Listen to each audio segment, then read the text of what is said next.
còn hạt đâu chứ nè vừa còn đỏ từ bài khai luôn thì mẹ cháu tao biết số các bạn luôn lên không đông sống bay ta bắn cho ta số biến một mùa này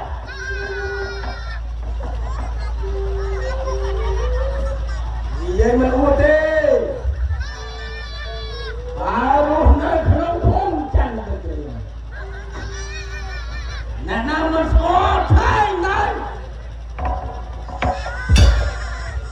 Hari ini beliau cah win, ron dah chơi thay ngay. Tôi đã lập công ra mông, tác biên biên, nhọc vào thay lại. Thay ngay như chọc cây, lại đi đến cây. Ủa, tất cả đã phải mong tất tốt chuyện này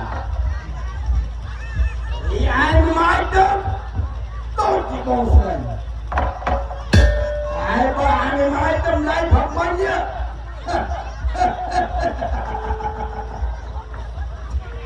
một thái đấy cái thái thay như này ơi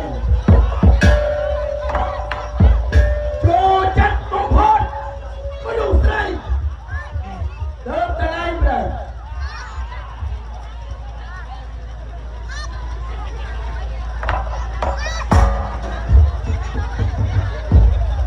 mở cho khởi cho nó sống bò đâu biết bắt cá cỏ